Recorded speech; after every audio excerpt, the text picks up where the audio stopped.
Hasta el momento hemos hablado de redes neuronales de una forma introductoria. En esta tercera lección vamos a hablar más de redes neuronales. Este modelo de notación lo vimos antes, solo quisiera hacer un breve recordatorio en donde tenemos la capa de entrada X, la capa de salida Y sombrero. Esta capa de entrada X tiene los features y al final la capa de salida Y sombrero me va a dar el label predicho. En este caso es una clasificación de dos clases, una clasificación binaria. Y en medio hay diferentes capas. Estas capas se llaman capas ocultas y la notación les mencionaba que es con la letra A mayúscula para cada capa y para cada neurona con la letra A minúscula usando subíndice y superíndice. Con este modelo tenemos que notar que la conexión es densa, es decir, hay muchas conexiones entre las diferentes neuronas. Y se ve algo así, una conexión que está de forma como esparcida, no tiene tantos vínculos. Aquí todas las neuronas están conectadas con todas y tienen caminos de ida y de regreso. Eso nos permite que la interacción sea mayor y que el modelo eventualmente encuentre el vínculo entre las variables de entrada y lo que queremos predecir para que esa asociación sea fuerte.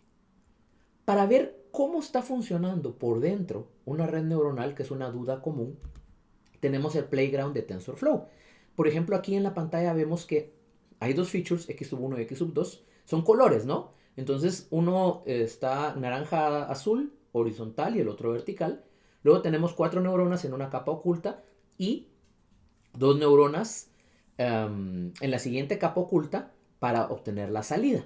Entonces, de acuerdo a esto, yo puedo ajustar tanto la entrada, si se dan cuenta que hay más opciones, la cantidad de capas ocultas, la cantidad de neuronas y ver qué es lo que está haciendo cada neurona. Esta herramienta es muy buena para comprender ese proceso. Vamos a verla en funcionamiento. El URL es playground.tensorflow.org. Luego viene un montón de parámetros que los coloco automáticamente. Y aquí puedo configurar básicamente todo lo que quisiera. La data tiene cierto formato, que es lo primero que puedo elegir. Hay uno por defecto, que es el que está aquí, este círculo de puntos. Puedo también poner, por ejemplo, un XOR. No sé si recuerdan que habíamos hablado que el perceptrón no podía con el XOR. También está esta distribución gaussiana y la espiral. Entonces vamos a empezar con este círculo. Puedo elegir cuál es la proporción de la data de entrenamiento de prueba, si hay ruido, el tamaño de batch, que es algo que vamos a ir agregando. Entonces, por ejemplo, si yo le agrego el batch más grande, regenero, la data, a pesar de que tiene la misma distribución, va cambiando un poco de acuerdo a valores aleatorios.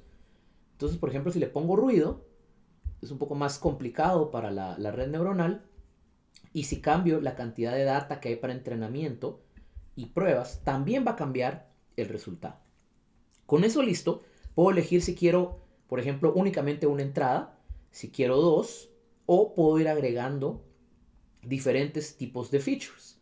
Por defecto van a haber dos capas ocultas, una de cuatro neuronas y una de dos neuronas. Aquí arriba hay un botón con el que puedo ponerlo a ejecutar y arriba también están las variables que son hiperparámetros. Entonces puedo configurar el learning rate, la función de activación, si hay regularización, que eso es para eliminar el overfitting, qué tasa de regularización voy a utilizar y qué tipo de problema estoy enfrentando. Este es un problema de clasificación, pero por ejemplo, si quisiera ver un problema de regresión, la data es distinta porque voy a tener también un resultado distinto. Entonces, regresamos a nuestro programa de clasificación, todo por defecto, lo ejecutamos y pueden ver con la ejecución cómo después de un número de epochs, aquí tenemos 56, ya hay una cierta convergencia, hay dos puntitos naranja por ahí perdidos, pero casi está funcionando con una accuracy total. El loss, podemos ver que el de entrenamiento es bajísimo, el de test es un poquito más grande, es decir, hay un poquito de evidencia de overfitting, le dejamos más epochs y el training loss sigue bajando, pero el test loss ya no bajó. Eso los estoy viendo aquí en el output al lado derecho. Por eso es la separación entre las dos líneas. ¿Qué podría hacer? Voy por el Epoch 382. Por ejemplo, podría decir, vamos a agregar otras dos neuronas y a ponerlo a funcionar de nuevo. Ahora el funcionamiento es ligeramente distinto, igual con un buen número de epochs. Noten que, por ejemplo, en la columna donde tengo 6 neuronas, la primera no está haciendo casi nada. La siguiente sí, y cada una vean que hace una separación distinta. Entonces aquí puedo identificar qué está pasando con cada una de las neuronas.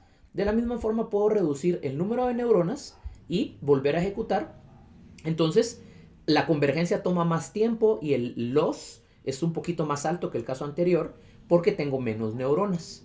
Esta herramienta tiene muchas opciones. Lo que les recomiendo es que se tomen un rato para probar todas estas diferentes opciones y ver cuáles son los diferentes resultados. Por ejemplo, qué pasa si cambio el learning rate, qué pasa si cambio la función de activación y vuelvo a ejecutar cada vez que hago uno de estos cambios. Vean aquí, no hay una convergencia. Necesito más neuronas.